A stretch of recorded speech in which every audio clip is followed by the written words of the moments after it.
Hello, my beautiful fans. How are you doing? All right. We have had some time for the software developers. Today we want to delve into data analysis. So if you are a data analyst enthusiast, you're passionate about data analysis, you are at the right place. You are in a good place. All right. So my name is CreativeCoderJed, popularly known as the Young Kid Coder Manager. All right. So um, today will be our first day for data analysis, and we're diving straight into data analysis. This course particularly is for beginners. If you have started data analysis, you can also brush up with it. But we're starting from the beginning. We are not missing anything. We are not missing any words. So you are highly welcome to my channel. Please do well to like, subscribe, and click on the notification bell. And just like I always drop on my videos, there's a support link there. You can support us. You can see for now. Um, we are streaming live from home. We are planning to get a nice studio and get more nice equipment and technological tools that we can use for our streaming. Actually, our program is free of charge, so there's no premium. We have a Discord channel for the course of this program. So if you join, you will join our Discord channel, like and follow through, do the projects. We have a system for doing that. You join the Discord channel, the announcement group will tell you everything there. So you see what they are doing. All right. So if I go to the Discord channel, let me go. Okay. So as you can see, okay, loading, loading. All right. So please, ladies and gentlemen, let's always come subscribe and like my videos. This channel is for software developers, data analysts, and digital market. So if you're interested in any of them or all of them or any two, um, you are highly welcome to my channel. And my channel is educational, inspirational. So our contents are not age restricted. So any age can pick up our content. So you're highly welcome to my channel.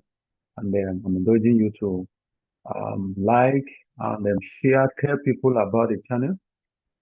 All right. Thank you very much. Okay. So waiting for the Discord to load. Okay. So actually, our data analysis class, our scope is Excel, Power BI, and SQL. But we still have space to talk about SPSS, R programming, and then EViews. Previews. If we'll be bringing those ones later. But the scope of this course is Excel, Power BI, and SQL. All right. So this is the Discord channel. So you join us. So you go to the announcement group.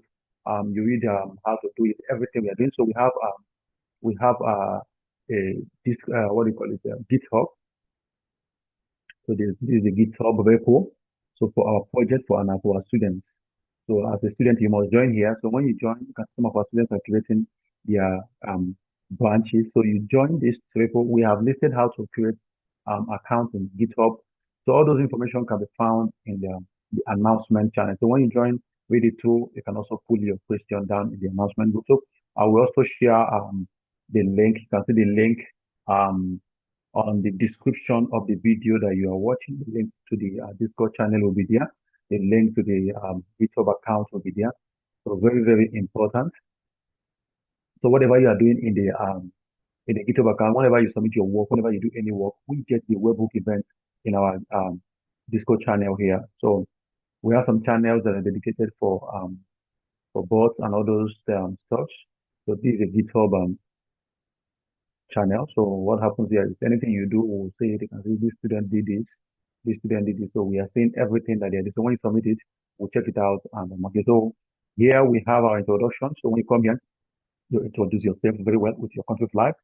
We have the announcement channel. So here you have the right to communicate here, but usually it's just introduction. So we have announcement. The announcement is only open for the to the admin. So here is where you receive general announcement. Everything about announcement is there. So you have the projects. So whenever a project is given, project can be given here.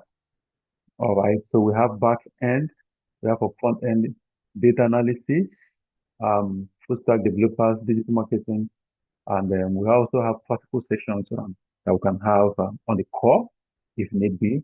We also have chat and discussion channels. So you can chat based on your program, software developers, data analysts. So based on your program, you can chat on those channels. So thank you very much for that. So we have talked about the GitHub. So let's go straight to data analysis. So let me take this off. Okay. All right. So when we hear data analysis, what comes to our mind? Maybe let me turn this video off. Let me turn the video off, the camera. Let me turn it off.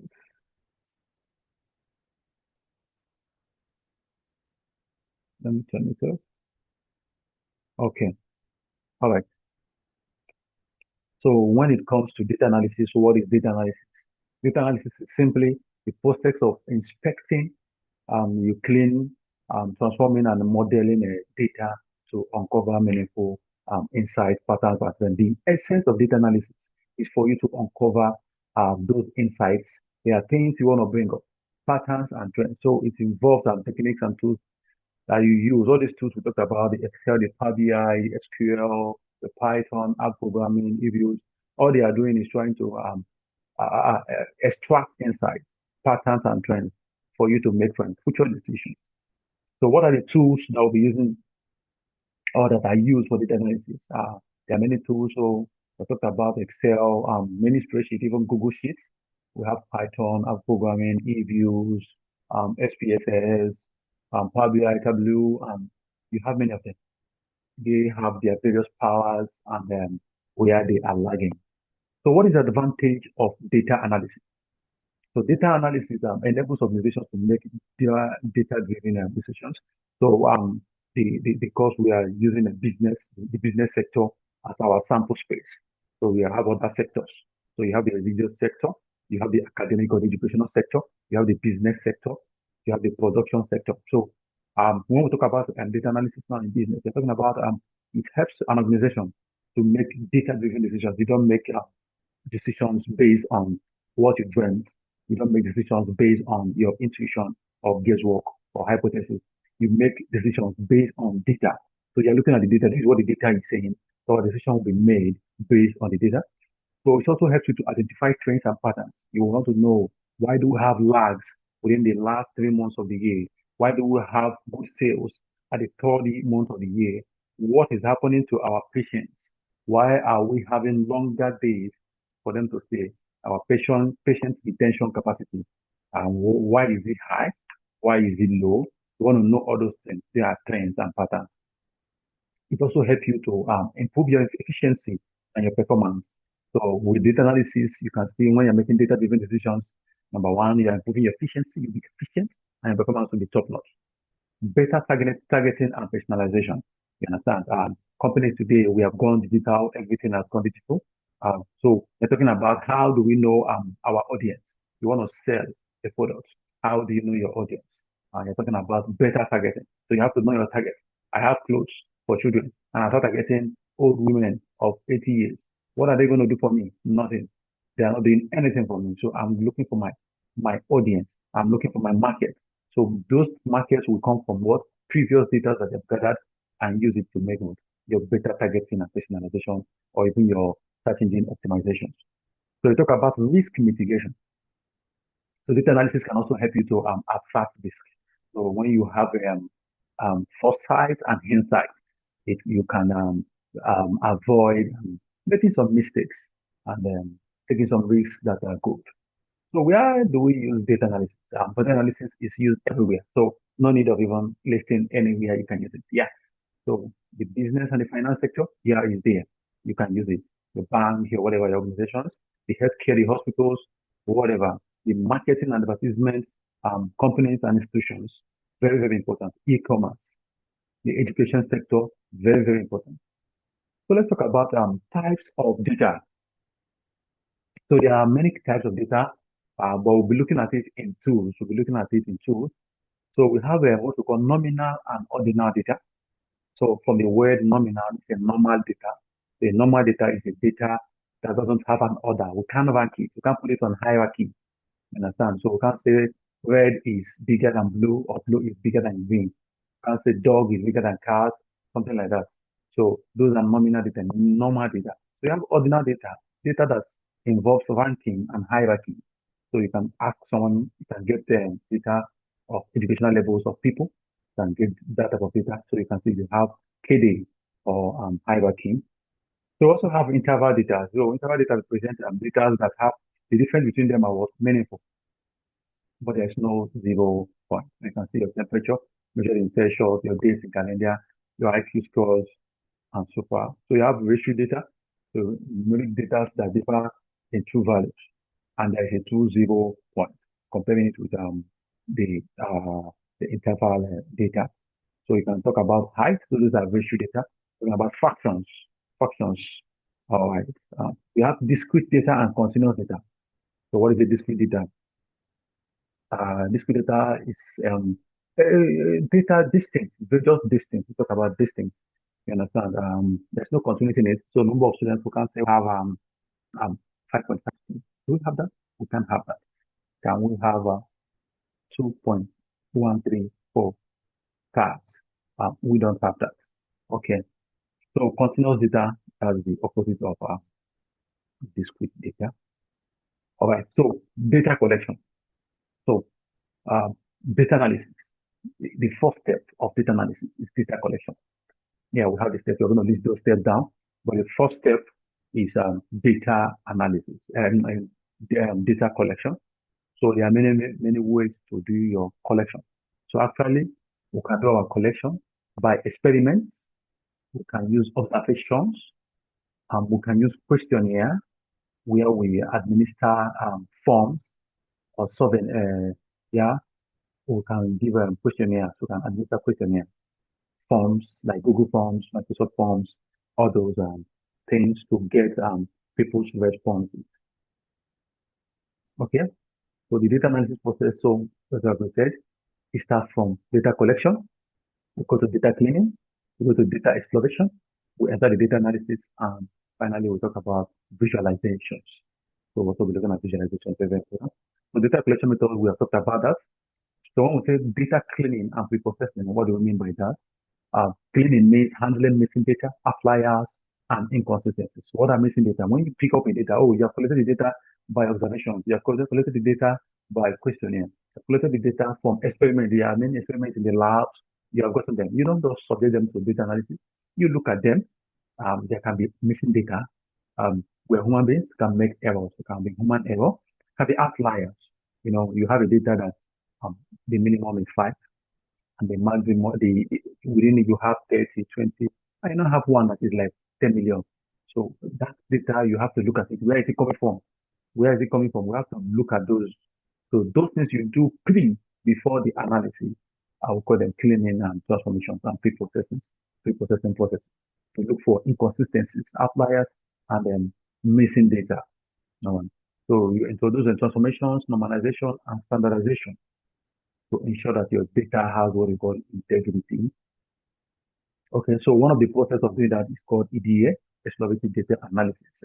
So it involves you generally subjecting the data that you have gotten, just subject it to preliminary text.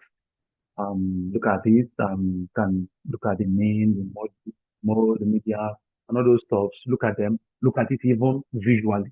Look at the data visually to see what is happening there.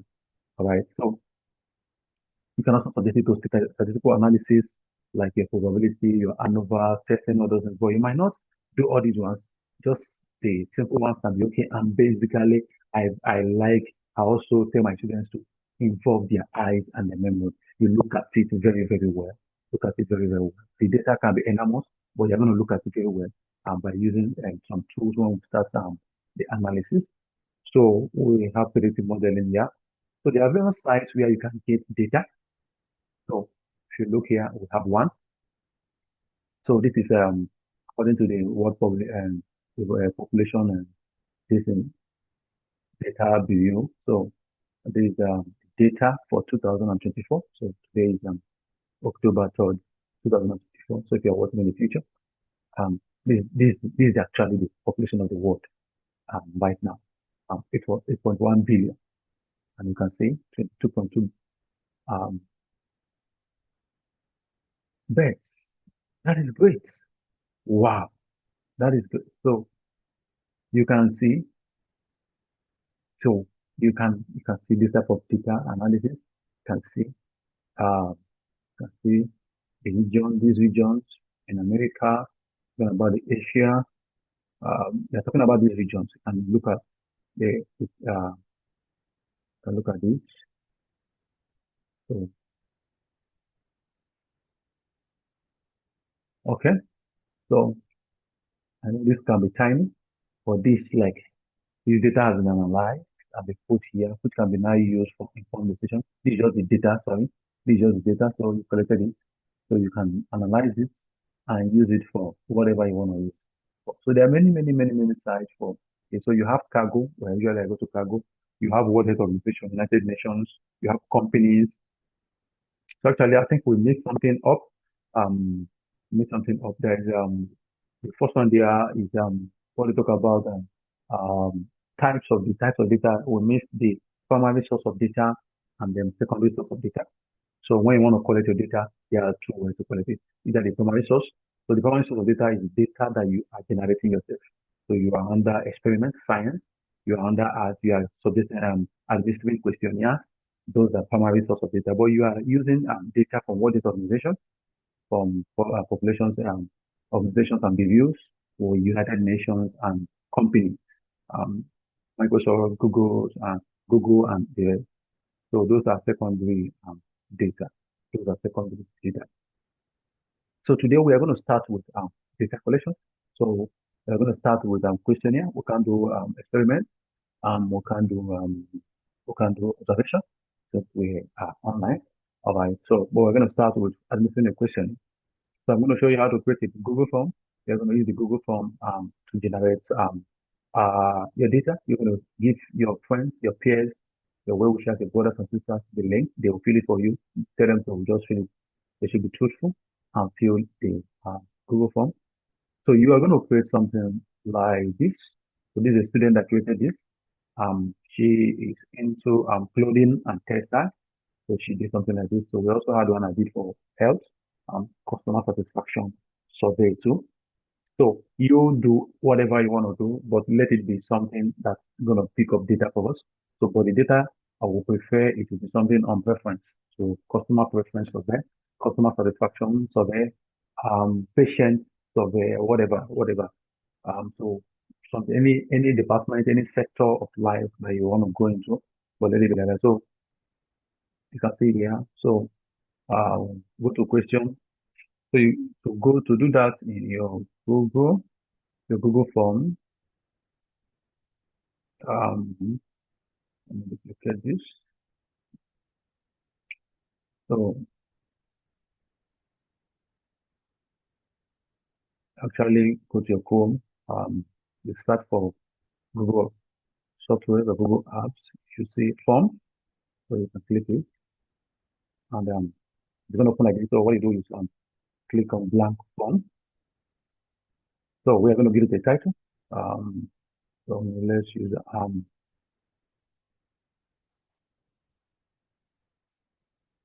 student satisfaction survey.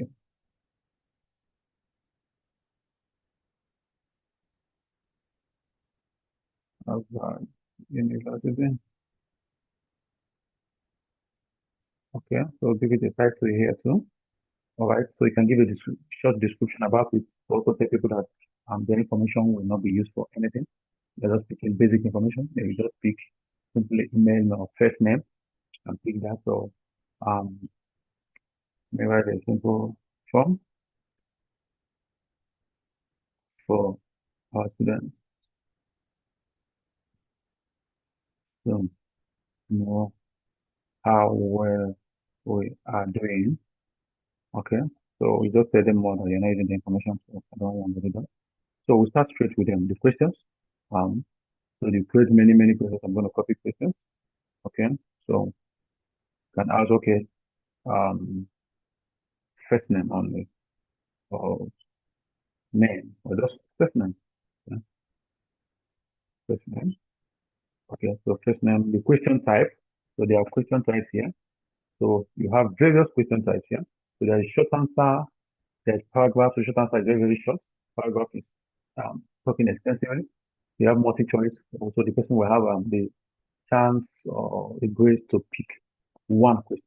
It must be at least one question. So you have checkboxes. The person must pick either one or none. So you have to pick one, two, sorry, or multiple questions, multiple answers. You have a drop down.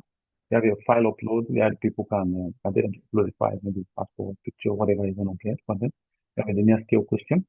You have a multi-choice grid, checkbox grid, date and time. So we're going to see this type of question. So you can create first name, maybe short. Okay. You can make it required. All right. Here, there's add question. There's import question. So you can import question. If you have one before, add title and description. So you can add title and description to this. Add image, videos into an app section. So maybe I collect name, make it required, and come here also and I can do this. I can add some description, response validation. Okay, so I can validate the response. Maybe I don't want I want what the person is typing says.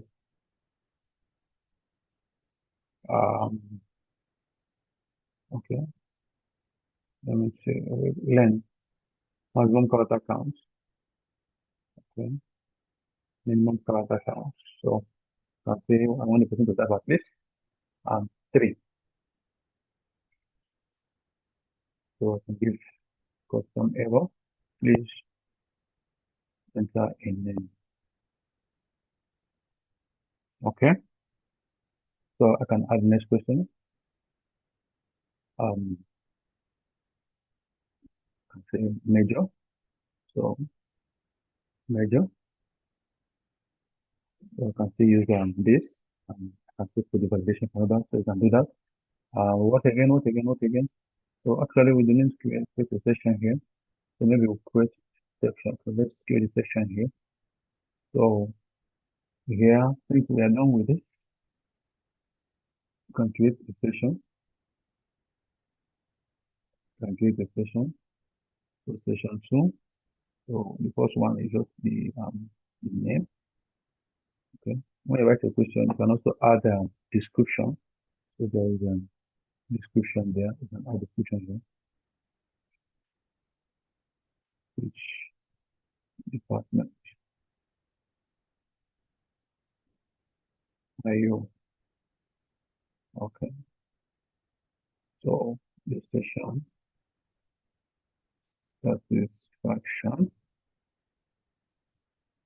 rate. So we can also add a description. So this description. We can also add description here. What section are there? No, we can duplicate from there. So I'm also adding question for it. So um, do you something like do you do you do you like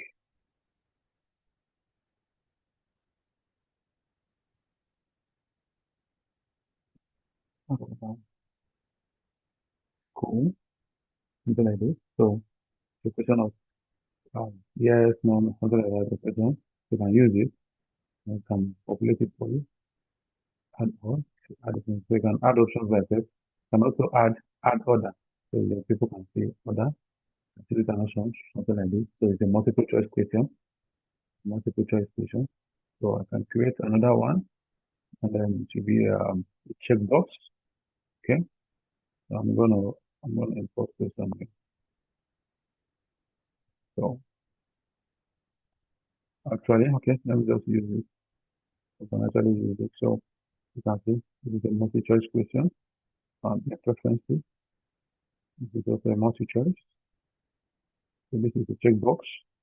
You can say after deploying closing items, you can check more different things. So the person can choose. So you can validate the options here. You go to here.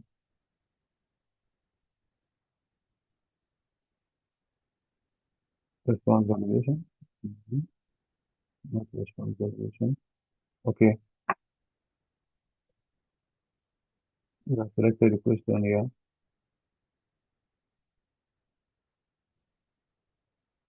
Okay, it's required description, response validation.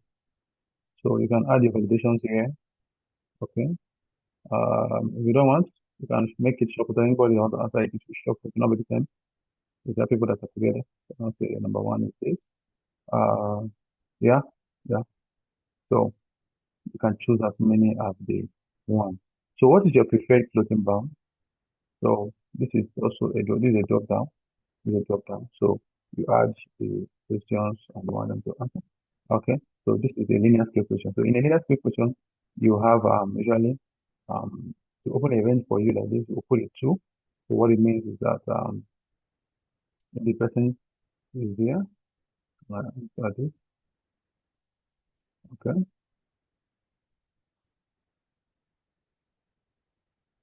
Okay. Casual. James. So you can see a drop down question. Question. So you can say a linear scale question. So you can add what should be from 1 to 5. You can even make it more. So there is more here. You can make it 1 and 5. Or make it 5. So 1 is what? So very dissatisfied. Yeah. So that means moving like this, you are tending to satisfaction. While moving backward, you are tending to unsatisfaction. All right. So that is a linear scale question. So you have this, the short answer. You have this. This is a date question. When was the last time you purchased from us? So you use date. So you can validate it. Maybe you don't want somebody to go and put year. So you can include time, include year, so whatever you want to do. Okay, this is multi-choice grid I'm talking about. Okay, so for multi-choice grid questions, let me choose. I'm sorry, let me choose this. What is the most important factor of choosing something? Price or quality? Okay. When was the last time you bought from us? Okay, there is a drop down for today. So this is so you're gonna have your column wise, you're gonna have your row wise. So your prices, how do you rate that's what I was looking. The prices are they very poor? Poor. So those are multi-choice questions. So you set your rows, you can see the rows here. You can see the rows. So these are the rows, the prices, these are the columns. So you set the columns too. So what is that? How much time do you usually multi-choice? More comments, just paragraph, and that is all. So you create something like that. Do something like that. So when you are done, you go to the responses. You go to responses. For now, this one is old one, so let's use this new one. Person. If you go to yeah, student satisfaction survey, yeah, that's it. So you can see, it will show you link to shift. So if it's not linked, you should link it. So you can click on this. If you ask you to create a new one or use an existing one to create a new one, you create it. You click on this. It's going to create a Google sheet for you. So the Google sheet will open. So any response. So all your responses will be here, will come in here. So this all this thing can be found in Google Workspace. Okay. All right.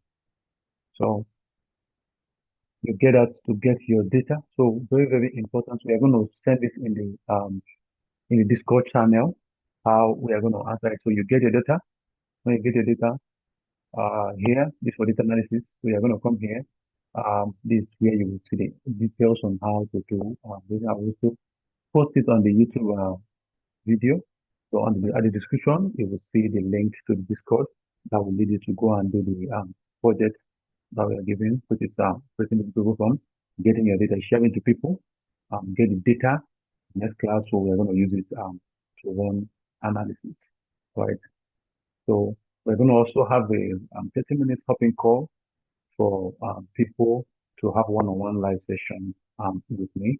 So if you are interested in that, you also see it in the Discord channel. We also alert it. So all the admins, please take notes, all the admins. Very, very important. Okay. All right. So, very, very much happy for people that are starting their digital data analysis journey. Is very, very important. All right. Very, very important. So, thank you very much, and do have a great time.